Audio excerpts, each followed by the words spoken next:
What is up, everyone? I'm coming on here for a couple of plays for today. Now, this is the first video of 2026, guys, which I'm really excited about. I'm really excited about 2026. I'm ready to attack the year. I'm ready to get a very profitable year. If you guys watched last video, I kind of went over the year in review in 2025, and we went up about 250 units, 260 units, something like that over the course of the year, which is good. I mean, I'm not going to complain about going up more than 250 units in a year, but it was very inconsistent. It was an inconsistent year, it really was. And at the end of the day, we can do it. We can do better. We can do much better. We can double that, even go up 500 units in a year. That's what I'm setting my mind. That is what I am setting my mind to, man. I want to get another 500 unit year. We did it in 2024, 2025. Like I said, it was about 250, so it was about half of that, but still a good year, still profitable over the long period of time. But we did have some months in there that were a little bit rough. December, it was a rougher type month, is because of stuff like you see on the screen, to be honest with you guys. If you see, the past couple of days, there were some bowl games, a lot of great bowl games, a lot of great playoff games. Actually, some of the games were not great, like the Bama-Indiana game and the Tech game were not great games, but you'll see a lot of green here on the screen, but not a lot of hits. And it's just, I never want to come on here and act like I'm complaining, or act like I'm just like, dreading or being like super unlucky and all this stuff. But yeah, there were a lot of unfortunate things, and this is really the story of like December, or really any time we have an unprofitable month. It's just, stuff like this where it's like we do obviously hit this here, but I'm trying to figure out where I even want to start here. Like, for example, we do hit this one too. LeBron's taco just doesn't hit. So, I don't know if I'm supposed to be mad at myself on that one or not. I mean, LeBron just didn't hit his taco, right? If it does hit, then we would have hit here. For example, this one down here, I ended up taking this saucy guy to go over multiple times because I was really confident in this play at him at 6.5. It was way too low. So I take him up here, I take him down here, and I took him over here for these second half plays. So like this one, for example, Ty Simpson ends up getting hurt in the game. So he has like one throw in the second half and then he gets hurt. And yeah, that's that, right? You'll see Bernard goes over, Ty Simpson gets pulled out of the game. I have no idea why they even played him for one snap, but they do. And then they put his backup in, okay? So unfortunate stuff there, right? And then you have Brenton Morton literally needs 17 more yards in this second half, and the fact they did not get 16, 17 more yards in that second half is absolutely insane. Tech had a penalty on a punt, which caused Oregon to get another first down and then wind down the clock another 4 to 5 minutes running the football. That is probably a lost possession by Tech. I mean, Tech played so insanely bad, it's not even funny. Anyway, a penalty on the punt, and then Tech gets the ball and they throw like 3 to 4 straight incompletions. Morton had a guy right in front of him for 15 yards, just like an easy completion, make your stats look a little bit better, at least like, have a little bit of pride. And he just throws this random 60-yard bomb to this guy that's double covered. The pass gets batted away, and yeah, I have no idea why he didn't just take some easy throws in the fourth quarter like a lot of people will do. This play, for example, you have Sason and Jeremiah Smith. Sorry about going over these a lot. It's just, there's a lot to go over. There was a couple of days of games here, and I take Sason over, I take Jeremiah Smith over. You guys see these guys go way over together, right? Jeremiah has a 60-yard catch. Julian Sason throws for close to 300 yards. Why does he throw for so many yards, guys? Because he was behind in this game.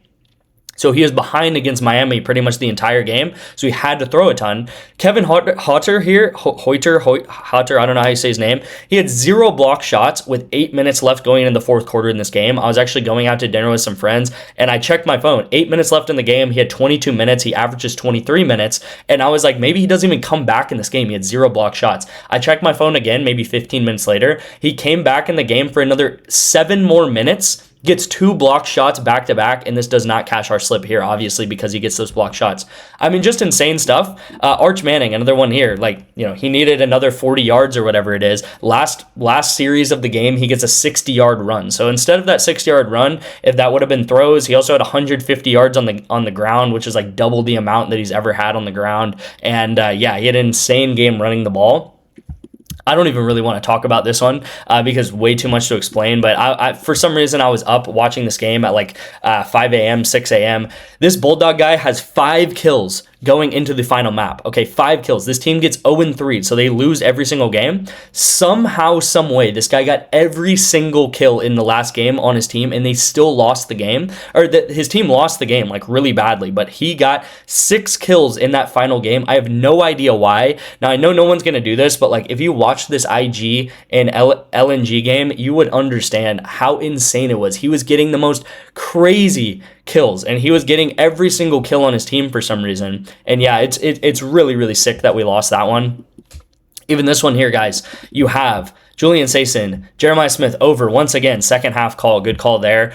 And then Chambliss, and you have Deuce Anderson right here, which is their leading receiver on the year. I will also say one of their leading receivers is Caden Lee. He ended up also getting only like 20 to 30 yards, so he went under. But if you guys watched the game, there were 2 guys in that game. I think it was like Harrison something, and then it was Chambliss. Both of those guys get like close to 200 yards, or not 200. They get like 120 to 150 yards. 2 receivers on Ole Miss, and then the guy that I picked only got 13 yards. Okay, so should we have picked someone like Chambliss? He was getting thrown the ball pretty much every time. Of course, I should have picked Chambliss, and that's my fault that I did not pick Chambliss. But Deuce Alexander could have easily been the guy that got the 100+ yards, and then we look smart for taking Deuce Alexander instead of someone like Chambliss. I've said this before about Ole Miss.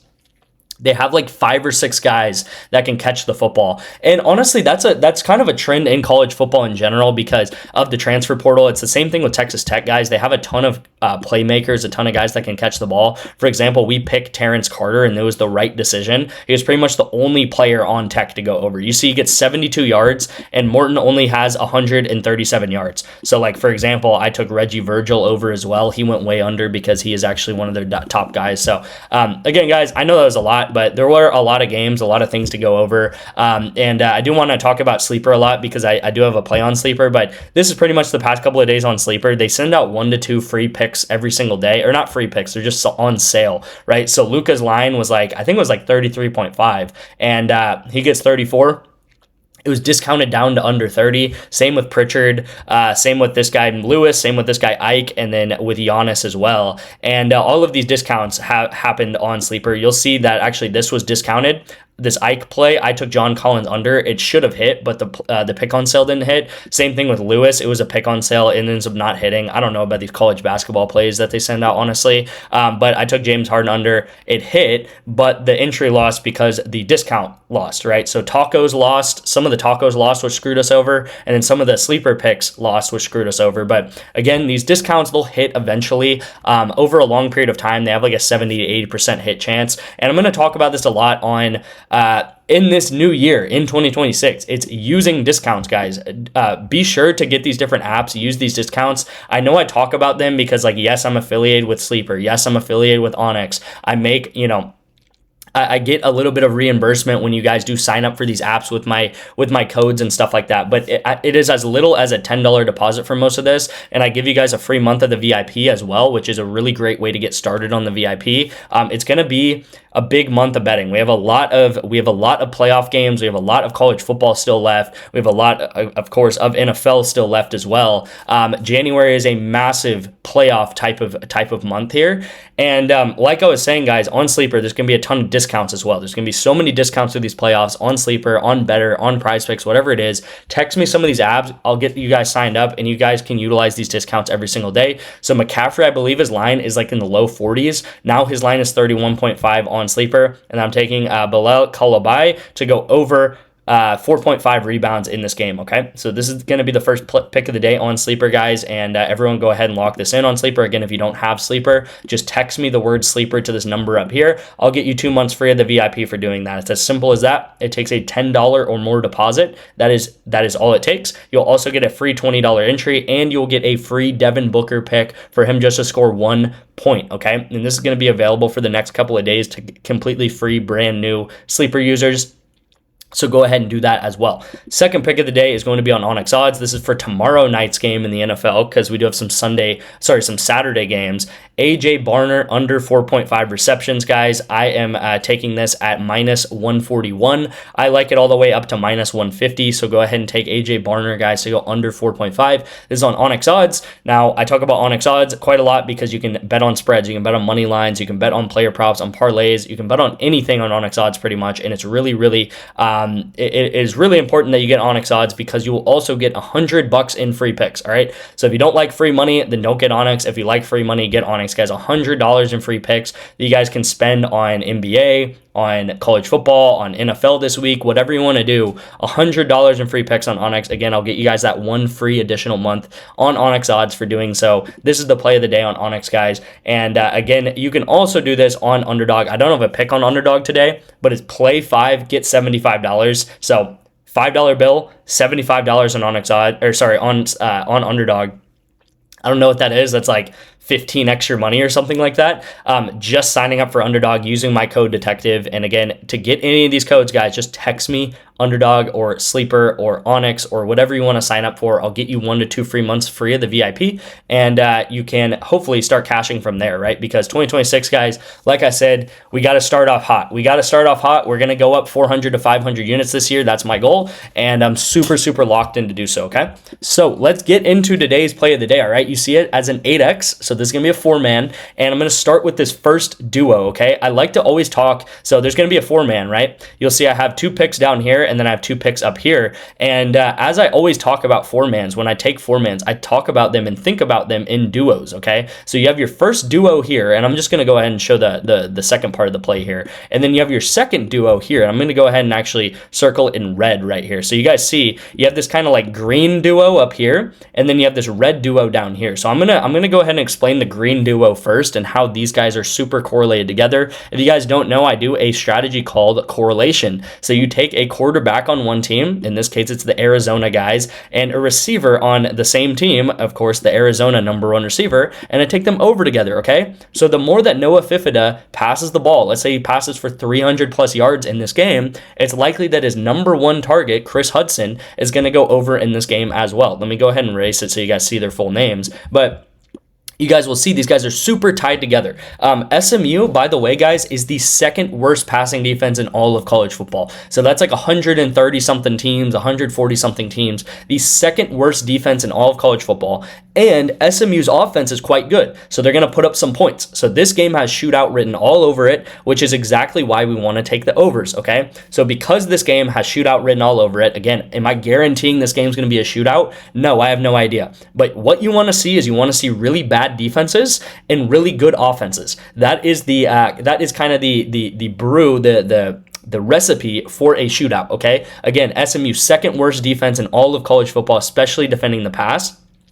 Arizona, actually a pretty solid defense, but again, SMU has a really solid offense, a really, really good offense, actually. So SMU is going to be putting up points, and Arizona is going to have to answer those points with additional points themselves, causing them to go over as well. So hopefully these guys do go over together. Hopefully we do see a shootout tonight, and Noah Fifida should put up a lot of yards, which is going to cause his #1 guy to put up a lot of yards. Now, this red duo, which I'm going to explain in red, as you guys see here, I have Cam Ward and Trevor Lawrence. Now, this is a little bit more of a this is a little bit more difficult to explain, maybe not as easy as just a guy goes over, the other guy goes over, but we have Cam Ward on the Titans, and then we have Trevor Lawrence on the Jags, the quarterback of the Jags. I don't know why I underlined Tennessee, but you have the quarterback of the Jags, you have the quarterback of the Titans. Guys, who is expected to win this game? I think we can all answer that. It is going to be the Jaguars. They're favored by like -800. You have the Titans, which are arguably one of the worst teams in the league, or like the worst team in the league. And they have Trevor Lawrence and the Jags, which are honestly arguably one of the best teams in the league, okay?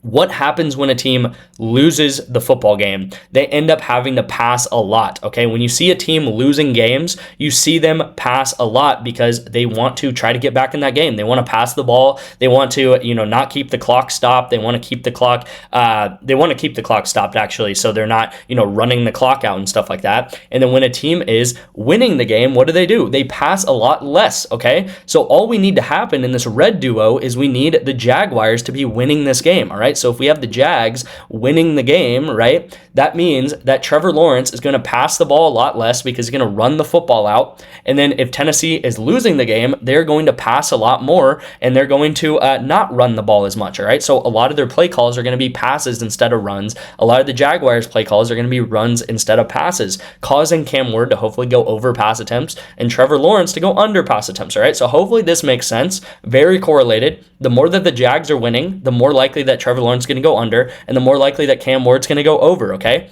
Now, with all of this being said, is this some easy strategy that's going to hit 100% of the time? No, of course not, guys. This is still 4 players needing to do 4 separate things in a little bit of a way, and it's still difficult to hit 4-mans, all right? You're not going to hit every single 4-man. You're not even going to hit every other 4-man or every third 4-man or whatever it is. All we're looking to do is maybe hit every 7th one of these, every 6th one of these, and we would be profitable over a long period of time, okay, guys? So you have to get that through your head as well. You're not going to hit every single one of these. If you come into the VIP or if you come into the with the mindset that you're going to hit every single one of these, you're going to be very disappointed, okay? But this is the strategy we use. It works long term. You have to understand that. And yeah, this is the pick of the day, all right? So long-winded video here today. First video of 2026, guys. Thank you guys so much for watching. I appreciate you guys. Let's have an amazing year. Thank you guys for sticking with me last year. And yeah, I will see you guys in tomorrow's video.